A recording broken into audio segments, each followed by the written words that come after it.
At this young age, their brain is being developed every day. Their minds are sponges, and they observe everything. We're their first teachers, and they learn from us, intentionally or unintentionally. Everything you're saying, they're going to start copying you. The more you talk and enunciate things, it just gets easier when it comes time for reading, because now they know how a word should sound. When parents start singing to their child, reading to their kids, and talking to their kids at a very young age, by the time they're in kindergarten, they're really ready to be successful in the classroom. Turns out they like it, they enjoyed it. It helps them a lot in school. She does really well in school. He does really well for his age. The more you read to them, the more you teach them and show them different things, like the better off they'll be. The importance of always interacting with your children, especially the first 5 years, what you give them are skills that they carry on all the way up to adulthood. What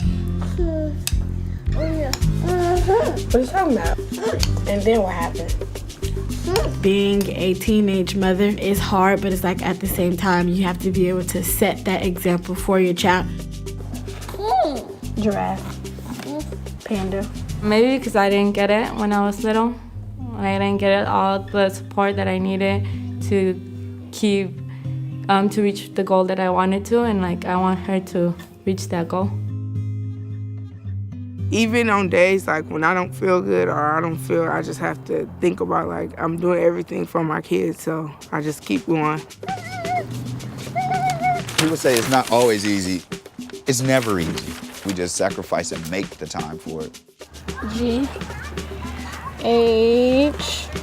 I always make time for Malachi.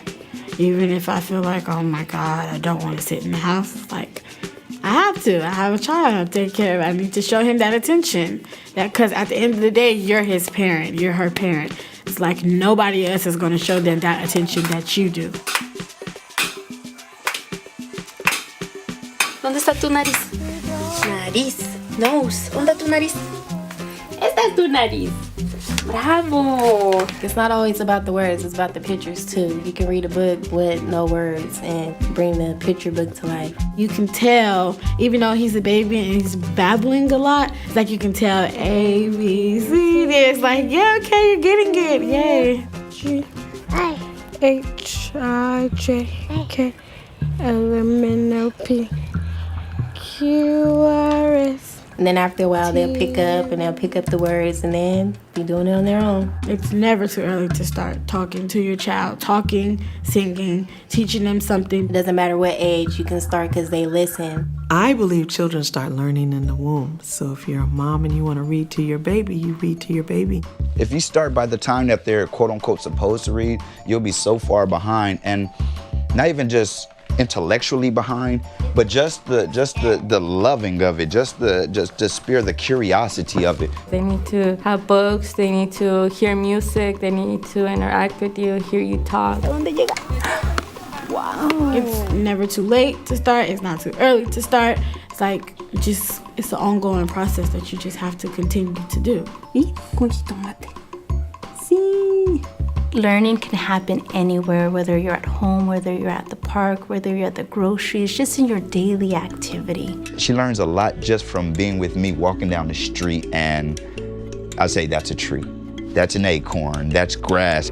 See Hannah's van? That's Hannah's van. All it takes is just go out and just expose them things, and they'll almost teach themselves. You just have to be there and give them the time and the space. Hannah's van, yep. Oh, there are all types of resources. One of the funnest resources that you have and is very free is the library. Oh, we go to the library very often. I really like the library. They have literacy, they have music, they have movement. They have books, they have movies, they have computer time, they have DVDs, they have CDs. And it's all free. All we have to do is just take our children there. Nose, eyes, what's that? Ear, very good. Talking, reading, and singing works. I see it every day. To see that he's learning just makes me feel like really good, like I'm able to really teach my own something, and it's like he's very smart. He says a lot of words, and he's only one. It's just about the interaction and the relationship. Just having her with me, she just learns so much. When it's time to go to bed and I'm holding my daughter and all there is me, her, and the book. It's really nice. It puts joy in my heart to be able to see him singing, especially learning the ABC. So it's like, man, it's a wonderful sight. I love being able to see them grow and help them grow, and being able to say I was there to help you. That's really why I still continue to wake up every morning. That's what gets me going, is my son.